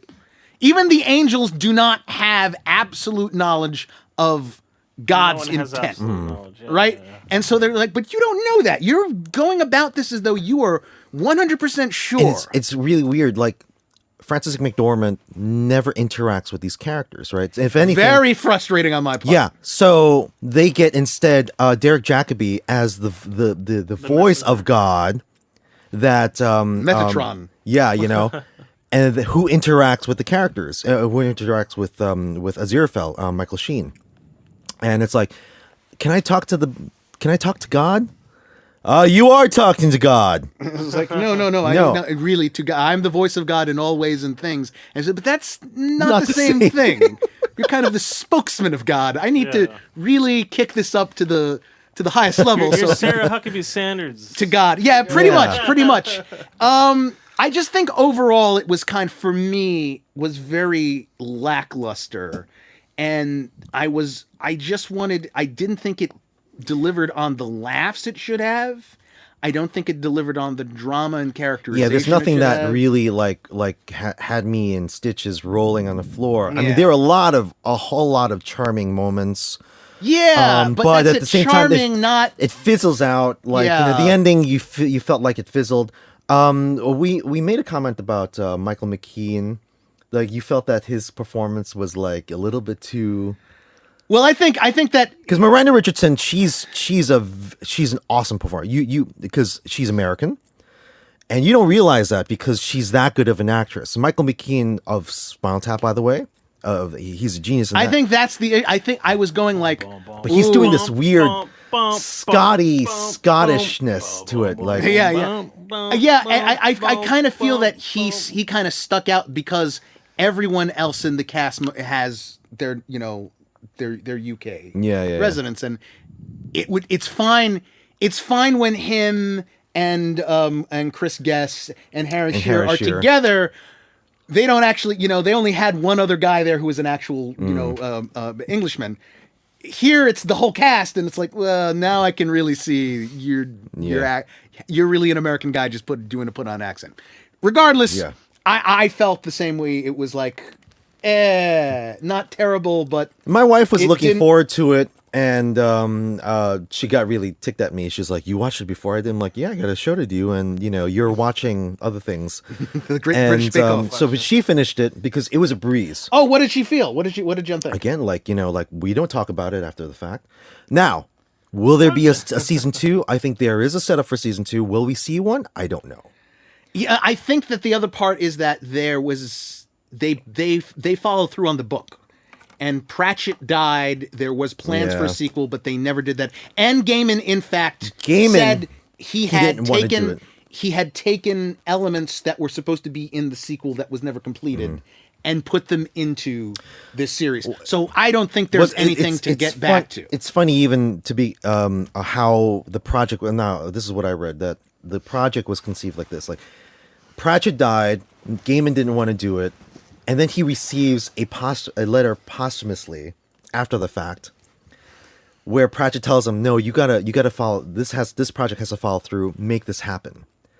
and somehow it ends up getting made. And I think that what I would say is ultimately I felt it was rather smugly clever but empty. That was how I felt about it. which is very British. Yeah, but it The yeah, Brits are it all didn't. I about don't being think clever. it just didn't work for me overall. Now we're gonna take a short break, and when we get back, someone has some questions for you. Well, what are you doing over there? I'm just looking at our business cards, man. I mean, this beautiful, is some great work that they did over there at Rolling Press for us. Rolling Press. That's our pal Eugene Lee runs Rolling Press, and he did beautiful work for us with our cards. Rolling Press, a Brooklyn Park Slope-based eco-friendly printing business, printing books, magazines, zines, and comics for anyone who wants to start their own thing. Rolling Press is a printing company. Go to rollingpress.com. Sayed, when I visited your house the other week, I saw Jen's home office that you've got down in the basement, and there was this beautiful flower centerpiece that was mounted on the wall there. Where'd you get that from? That's that was done by Rosie, friend of the show also. All right. Rosie, she runs Rolex Creations for personal handmade luxury. Follow Rolex Creation on Facebook and Instagram and place your order today. It's false. No way. Not this time. We created it. Not this time. No, not this time. It's totally made up. Pure fiction. It's fiction. It's fiction. We made it up. We made this one up. It's a made-up tale. It's a total fabrication. It never happened. It never happened. This one was invented by a writer. Not this time. It never happened. It's false. It never happened. It's a fake. It's fiction. It's an urban legend that never happened. No way. We got you. Not a chance. Not this time. It never happened. It never happened. We made this one up. It's fiction. We made up this one. We made it up. Not this time. Wrong. Not this time. Not this time. You're wrong. Not this time. It never happened. Someone had some questions and some answers for us, and that man's name, Jonathan S. Frakes. Jonathan Scott Wrong. Frakes. Not this time. Also known as Captain William T. Riker. Oh, I'm sorry. Yeah, Captain, I suppose, at this point. Of the USS Titan, Edward. Not this time. Not this time.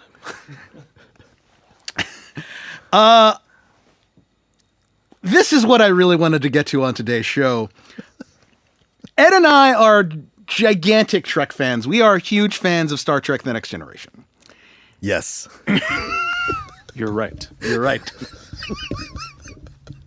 This one is true. And so we have a real soft spot in our hearts for any of the cast members. Of course, you know, nowadays, of course, everyone is on pins and needles waiting to see Picard. with Patrick Stewart. Star Trek yes. is a gigantic fixture in pop culture and in the fanboy culture. However, Correct. you're right. This time, you're right. However, It's going to go on like for the rest of the entire podcast. However, here's the thing.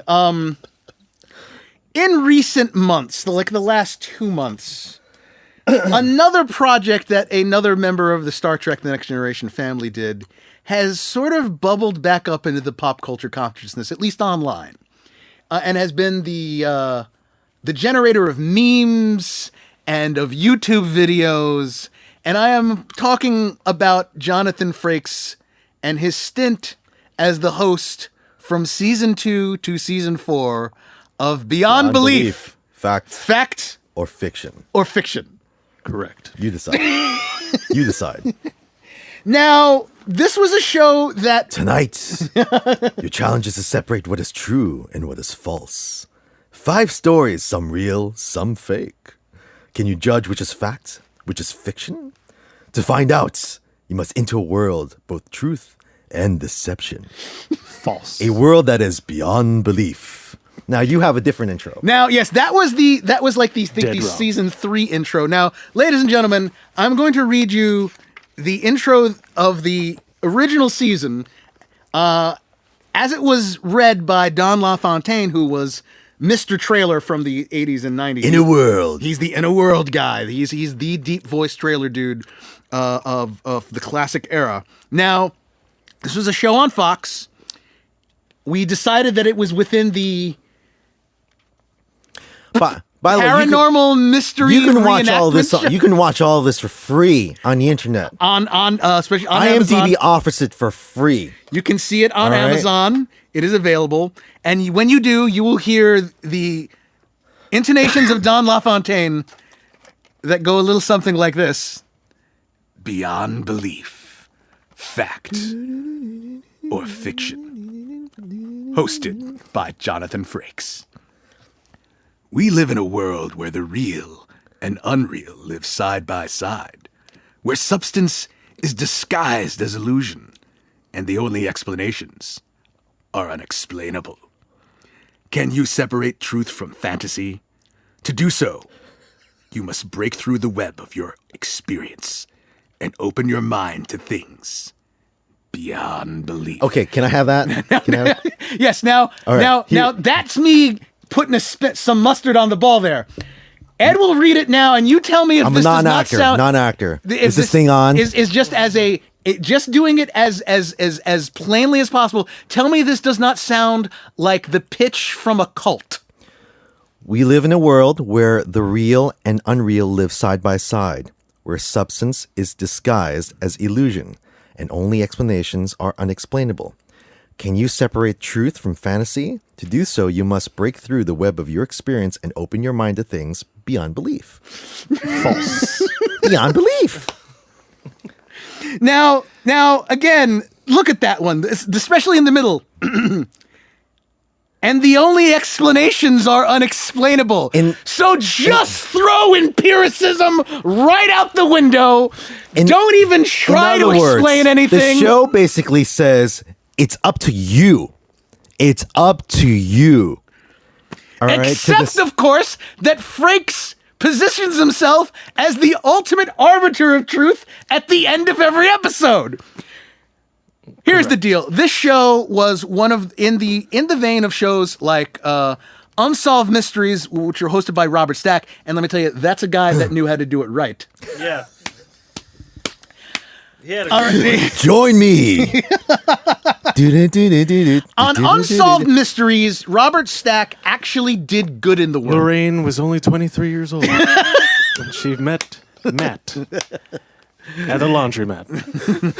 See, and now, but see, John, you joke, but Unsolved Mysteries, yes, they did a lot of hoodoo. They did alien abductions and Bigfoot and, ghost stories and stuff like that. But then they also did real, honest to God, criminals, stories of crime, kidnappings, like I said, unsolved murders, and then on top of that, actually help to catch the criminals or reunite families together. Ladies and gentlemen. What the hell is Frakes doing? Ladies and Do you have gentlemen. any information? Miguel Call. goes to arm's length to go, we're going to do the show. We're going to do the show. Because And I'm like, all right, fine, I'm in. Because, here's the thing. And we're going to show you the second video, or at least the audio. Well, again, from the second. yeah. But here's the thing. It's what starts out as something that goes viral on the internet is about 2 months Jonathan ago, Frakes. someone put together a supercut of Jonathan Frakes telling you you're the wrong. title is telling you you're wrong for 45 seconds. Is that it? 47 seconds, 47 of, seconds. of John Frakes. And if you watch which it, we had played earlier in the intro here. if you watch it in repeat, okay, you can do that. It's Yes. just like you're wrong. Gotcha. Wrong. Gotcha. We gotcha. Like a team of writers Totally who false.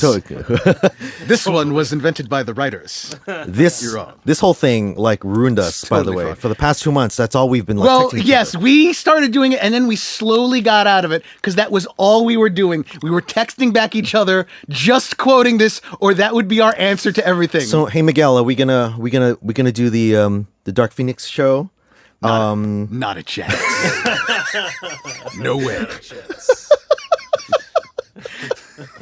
Say, Miguel, did you 2 months of this yeah. BS. Well, and we were slowly getting out of it. We were in rehab. We stopped doing it, And then you got the affirmations. and then someone came out with Jonathan Frakes tells you you're right for 47 seconds. Yes. Correct. Correct. Correct. You're right. You're right. You were right. And then Surprisingly, yes. And then we got it started to kick into high gear. And really philosophical. Have you ever gone down to the laundromat? we started to get Jonathan Frakes now feeding you a bunch of, well, it's a supercuts, really, right? Well, what is it? Here's the one. It's Jonathan Have you ever Frakes fell in love? asks you questions, okay? And now, Ed, you said you had to have the well, you have to play it first. Okay, so the preamble here, Ready. and I just hit play now. So this is Jonathan Frakes asks you things. Posted only 4 weeks ago. Have you ever walked out of a mall into a huge parking area and realized you'd forgotten where you parked your car? Ever gone mountain biking? What do you want to be when you grow up? What's the right tip? Have you called a plumber to your home lately? How superstitious are you? How much money would it take to make you spend a night in a cemetery? Would you display this as a trophy? Do you have a pet? Do you have a sweet tooth? Do you believe in the power of a curse? Have you had your hearing tested lately? Planning a trip soon? Can you remember the tallest man you've ever seen? Do you love to go a-wandering beneath a clear blue sky? Have you noticed what big stars real estate agents have become? Are you careful with your personal records? Does your computer ever seem to have a mind of its own? Have you ever visited a Chinatown section in a major city? Have you ever visited a flea market? Have you ever visited a truck stop? Did you ever have a job as a waiter? Have you noticed how many successful restaurants are theme-based these days? Have you ever had the desire to write your initials in wet cement? Okay, so I found that clip and I sent it to you guys, and then we hadn't talked. We had already like detoxed for like maybe a week and a half from. No, it was even longer. We had a nice. Like it had now it passed through our systems. We weren't doing the bits anymore, right? And then it just started up again. And then I'm like, now we just text each other back and forth. And then we got on the phone finally, and not even a word passes by. I go, stop right there, Miguel. I've been doing, I do homework with my boy Clark, and Clark is very good in math, and so and it's gotten to a point where Now, do you do it to your son if he gets the answer No, wrong? You're like, false. No. But the thing is, it's gotten my mathematical juices up and running, and sometimes I'll look things up and I'll. And now you're thinking, and I'm thinking, and one of the things I came by, because as a closet engineer, I go, so is there such a thing as a random generator? Is there such a thing? And if you go look this up, there and like the way developers go about it. What they do is they take two numbers, they multiply that, and whatever the product you get, the number that the two numbers that are in the middle, and then they take that and that's called a number generator, a random number generator. Not random is what you're saying. So therefore, what's in the universe, at least in my mind, is there's nothing random. Everything, there's a rhythm, there's a pattern, right? This is the stuff that they give you in that show. God does touch. not play dice. Correct. But except, and I said, Miguel, I took the liberty of transcribing this. Have you had the desire to write your initials on wet cement? Ever go mountain biking? What do you want to be when you grow up? What's the right tip? Call a plumber to your home lately? How superstitious are you? How much money would it take to get you to spend a night at the cemetery? Would you display this as a trophy? Ever own a pet? Ever have a sweet tooth? So what you're saying here, Ed, is... Ever believe in the power of curse? It's the true random... Have you had your hearing tested? There is planning a trip soon? There is no rhyme. Can you remember the tallest bag you've ever seen? You're saying is that there's... Can you ever remember the tallest bag you've ever seen? The tallest man you've ever seen. Oh, tallest man. Do you ever love go wandering under a clear blue sky? You ever notice how big stars real estate agents have become? In other words, Ed, what you're saying is this is the most random thing I've ever experienced in my whole entire life. And the additional part of it is, of course, is that what we can't give the audience is the visuals. Ever visit a Chinatown section in your city? What? Well, it's like, honestly, if you went to a party and ran into a guy that just started asking you these questions. You're like, That's some good PCP. Yeah, there's like, what are you drinking? You must be drunk.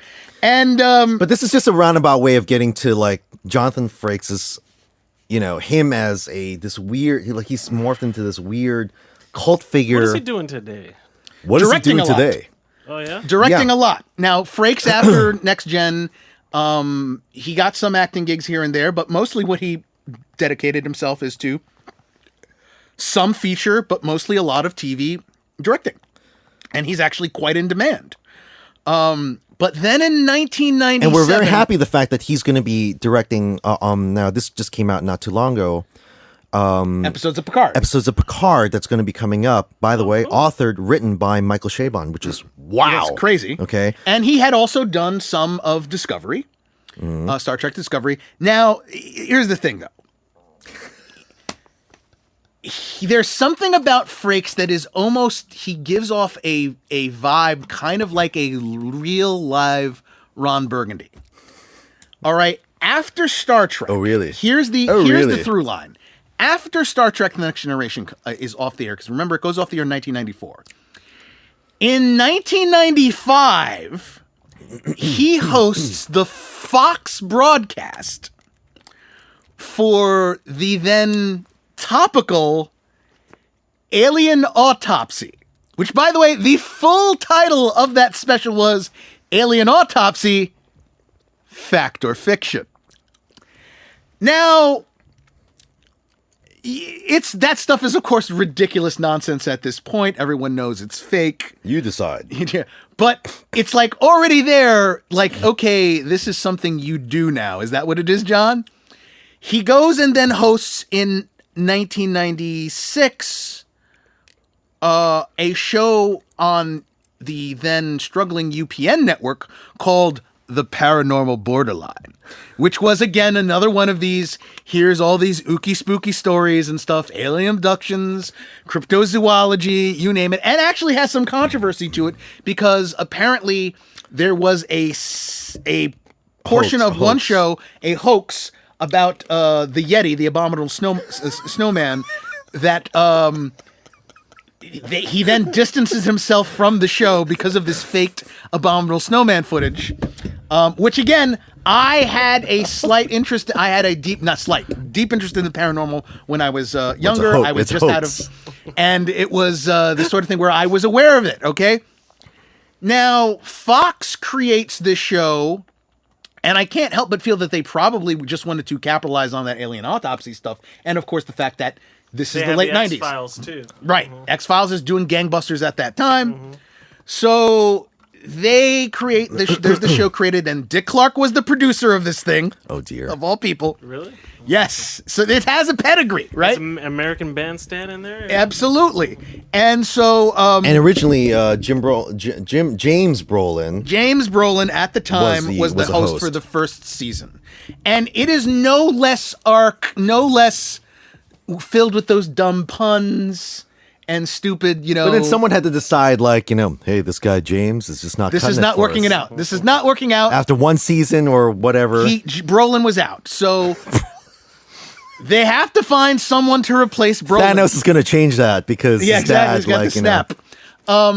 And instead, or did he change? Or did in fact, did Josh Brolin use his I got to get dad out of this. I got to use the gauntlet to do something to history. And then we're living Frakes, in the reality. Face value Frakes. Exactly. Comes in. We got it. And I say face value Frakes. Why, audience? Because at the end of these shows, he's just as always like they're okay. Every show basically is premised by this. And we're going to give you 5 stories. We're going to give you the stories, and you decide. You have to guess whether they're fact or fiction, but I'm Jonathan Frakes. I'm going to tell you what's fact and what's fiction. But here's the thing: was the milk jug haunted? That was fiction. Move on to the next one. Wait a minute. There's no explanation. No. Why? No, it's not so much the fake ones. Again, it's the ones that are claimed that are real. Okay. It's the ones where he goes. That it's one like, was real. This one actually occurred somewhere in the Southwest United States in the late 1950s. Moving on. With no evidence to support it because, Miguel. whatsoever. Because we have to take things by face value. He's face And value. therefore, he's face value. This Frakes. show always begins with Frakes. And I just said that coming like, out- yeah. what's the deal with face value Frakes? This show always begins with Jonathan Frakes coming out of the darkness The smoke. in this what must be With a creepy smile. with some sort of weird There's a ass. credenza in the corner. It's this sort of at first when Brolin is the host, it's more just sort of a He just walks out. soundstage Right. that's blackened. Right. Once Frakes comes on board, we get what you coined the phrase as, and I will quote you, Chateau de Frakes. this sort of sanctum sanctorum of lover of mysteries, Jonathan Frakes, who comes walking out in this very intentional walk, hits his mark, and then it's ladies like and gentlemen, welcome to our tours here at the Universal- Hollywood tours, the Star Universal Tours, Studios. Universal Studios. On our left here, you'll see the Hollywood sign. On the right over here is what you'll see as Chateau de Frakes. this is where they filmed all 4 seasons of Jonathan Frakes. It's a little reminiscent of the Night Gallery. It is. Yeah. It is. He's the host that comes out, and it's like, here's this object. And there's sitting- like weird stuff placed around him. and Yeah. see, I always said that this thing is weird objects. Again, the credenza, the quill, the grandfather clock. The old timey dagger. phone, and then just the Voodoo things that. doll. Yeah. And then just the randomness. Like there was one episode where he's like, things we find on the side of the road. And he's walking and the camera There's pans with him. roadkill. And he's like, yeah, he's like, sometimes you might find an old shoe. Sometimes a hubcap. possum. And they're all there. Sometimes an old chair. And so, But some things it's we all find about on the the side of puns. the road. It's all about the puns. Yes. Okay. Now, all right. Let me run through some of these things because he tells these stories, and then you got to remember he wraps them up the story segment, and then leaves the decision. Oh, I'm challenging you, the viewer, which is right or which is true or false for the end. At the end of each video segment, where the recreation, which are always not particularly, it's not great drama. But strangely, with known character actors doing these reenactments, he will then go back to Frakes, who, let me give you a rundown of these puns. Not likely. Okay?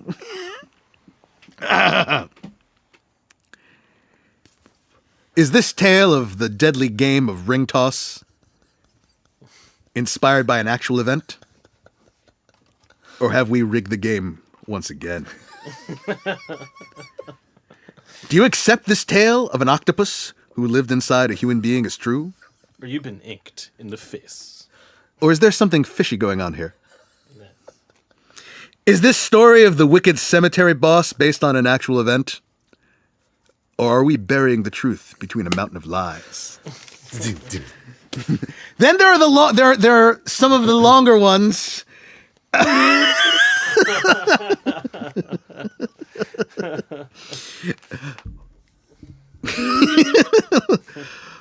What really happened here? Was there really some electrical short behind those exploding lights? Perhaps the crooks caused the short when they tampered with the security system. But then the building had never experienced any sort of wiring problems in the past. Is it logical to assume such a coincidence at the exact same time Vic was experimenting with telekinesis? Do you believe this story of top security? Or are we trying to sneak one past you? And of course, He kind of sounds like Spock, right? The way he talks and the way he delivers. it's not. It's a little Spockish. I don't think it's Spockish. It's this. There's this weird like Do you find it logical? Anchorman quality. This Cocksure. Yeah, very, like very, regardless very- of whether the facts are true or not. I'm going to give it to you at face value. Poor Melissa. Was it the ghosts of the graveyard that did her in? Or did she scare herself to death by unknowingly plunging the knife into the hem of her coat, trapping her in place, and causing her imagination to take over in the dark? Do you think this story of terror in the cemetery is real? Or do you have grave doubts? My favorite one is, and you've heard this, the audience, you've heard this by now in the have you ever had your hearing checked, right? He ends that one by saying, or is it just hearsay? Bing, takes a tuning fork.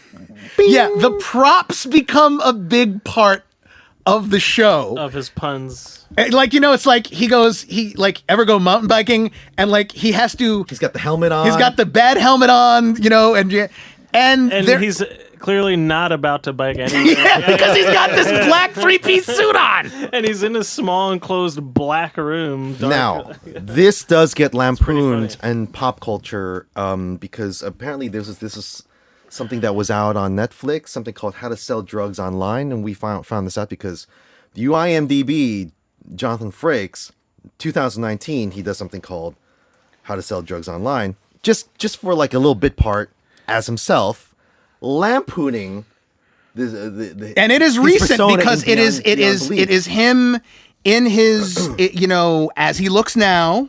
So he's older. He's a little bit heavier. He doesn't have the hair is not as dark. It is definitely but he white. but the stage is barely pretty much the same thing. And they're lampooning it perfectly. And this is my sense that he is actually getting into that Shatner zone where he understands somehow this has been bubbling up. This has been building up to a moment that he can take advantage of. And so this thing, How to Sell Drugs Online, available on Netflix, which is apparently German, and we'll get to the German connection, is him making fun of these videos that are starting to pop up. And it goes a little something like this.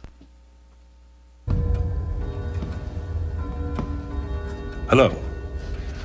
My name is Jonathan Frakes, and I'm going to explain the dark net.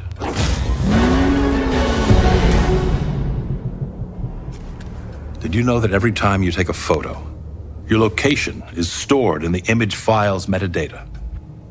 Maybe you did. Are you also aware that when you buy a robotic vacuum cleaner like this, you give the company permission to take measurements of your home and give that data to third parties? Fucking outrageous. By the way, the company that makes these vacuum cleaners is called iRobot. Like the Will Smith movie where robots try to destroy humanity. Think about that. We live in a world where big technology companies know more about us than we do about ourselves. It's totally understandable that some people prefer to remain anonymous on the internet. For that, they use a special network called the Onion Router, or just Tor. If you open a site on the internet, the data packet containing the content comes directly from the provider's server. Totally traceable.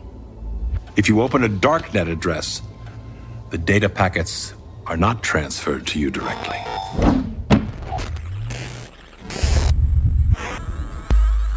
First, they're routed through the Tor network from node to node. Each node only has contact with the previous node and the next node, but never the whole chain. That means it's no longer possible to trace who originally sent the data package.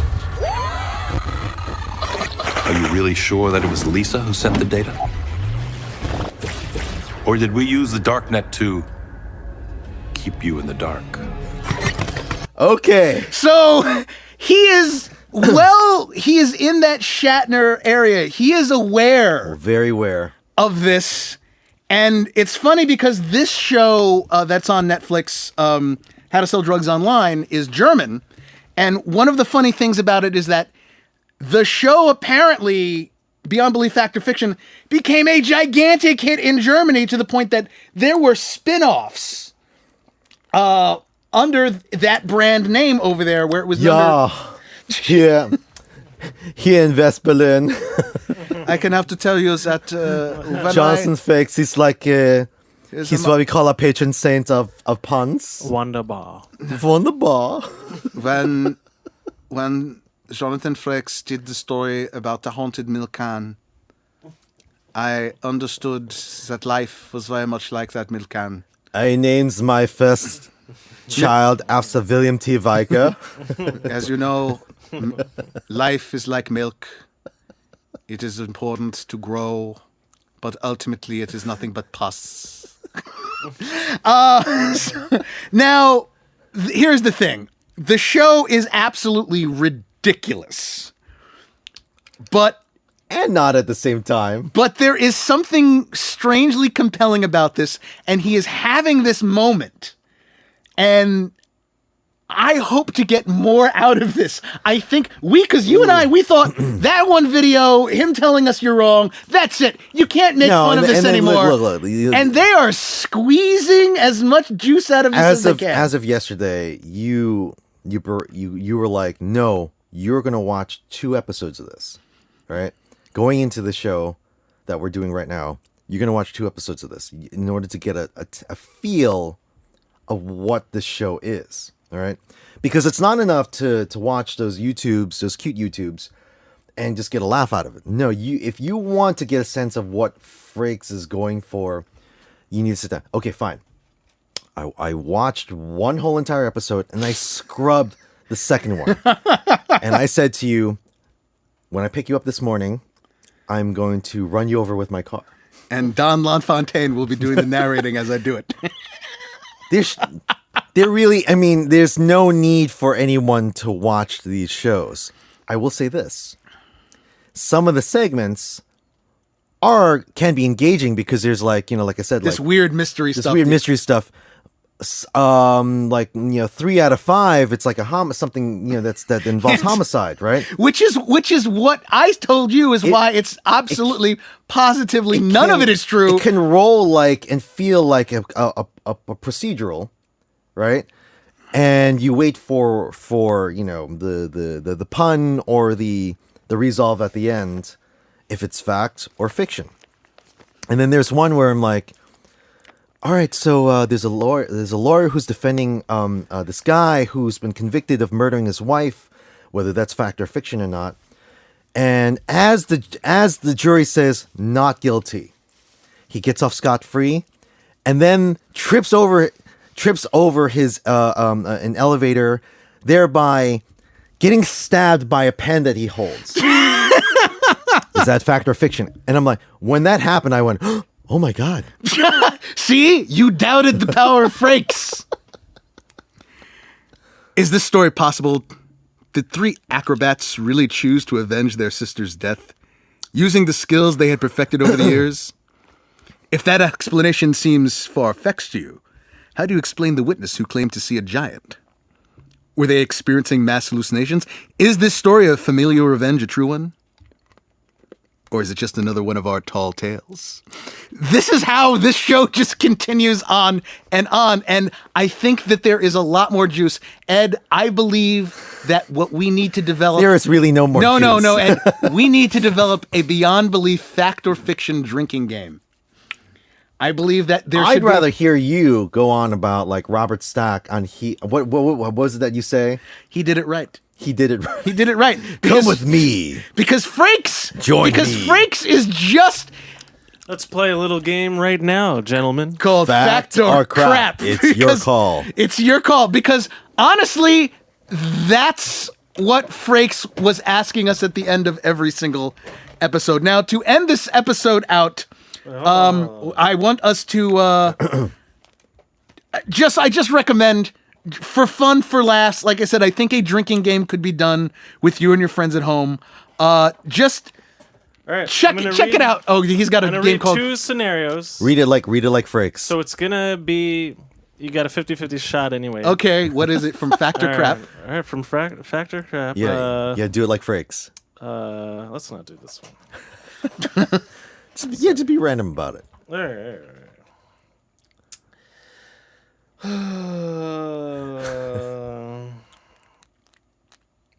Never mind.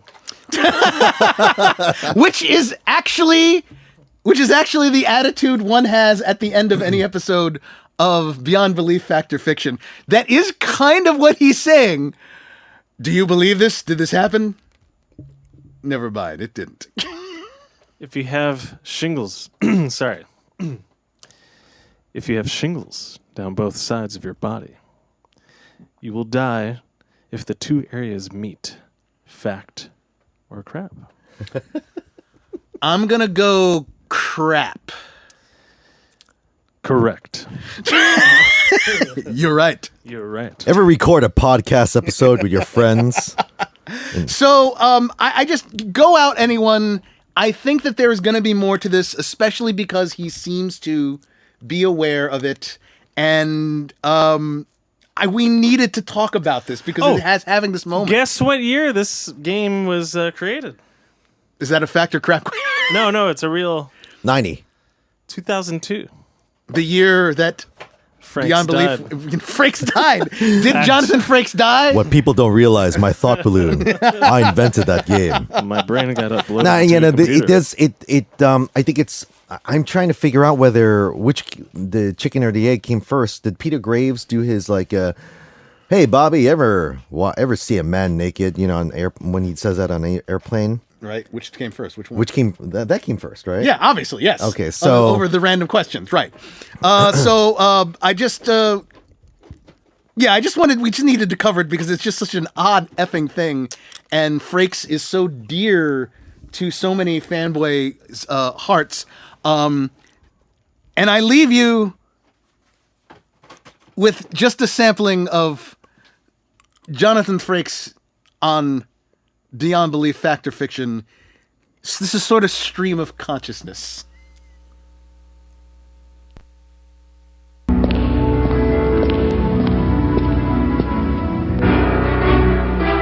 Beyond Belief, Fact or Fiction. Hosted by Jonathan Frakes. I'm Jonathan Frakes. At your convenience.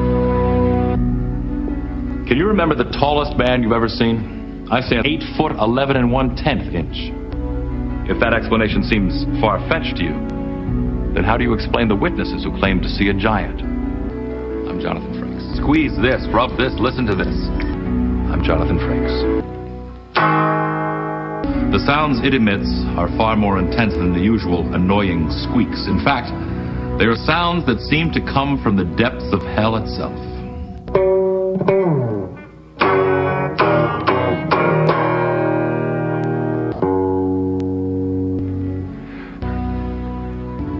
Everyone knew he was different. They were about to find out he was special. Haunted by the sounds of screams, jump shots, free throws, slam dunks. Nothing but net. Could they have imagined that too? A spirit who watches over the people of the woods. I'm Jonathan Frakes, risking life and limb on a daily basis to protect us and our property. Now living as a hermit by the lake, only appearing at those times when he senses people need help, fulfilling his wish to be a fireman, destined to be an angel whose job it was to save the lives of people who would have otherwise perished. So, was it the costume that gave him his newfound strength? Yes, it's fact. Fresh air, fun in the sun, and mischief after dark. Been known to get dressed, drive a car, even eat dinner. He raised 2 children through college without incident. He was once his son's hero, his mentor, his protector. And his son grew up to share his father's passion for adventure. Was his daughter dreaming when she saw him hit by lightning that night? Not this time. How did he suddenly develop the skills to save himself from being poisoned? Was he already dead? Was this an out-of-body experience? Anything can happen when we're gone. Your fears multiply, like a virus. The fact is, our true security is in the hands of fate. It's fact. From gold amulets to the decorated spears of the medicine man to a simple rabbit's foot. These life-affirming rituals are important because they give us hope for the future. And perhaps most magical of all, I'm Jonathan Frakes. The horse with psychic powers. Yes, the man knew you by name. But he has a behavior pattern that has left society no choice but to put his body behind bars. Something is stirring inside him. His spirit is telling him that it's time to move on. I'm Jonathan Frakes. Join us for more stories on Beyond Belief, Fact or fiction? Hey guys, thanks for listening to Be Continued, a Fanboy Podcast. Our website is www.tobecontinuedafanboypodcast.com. Check us out on iTunes, Google Play, Facebook, Instagram, and Twitter.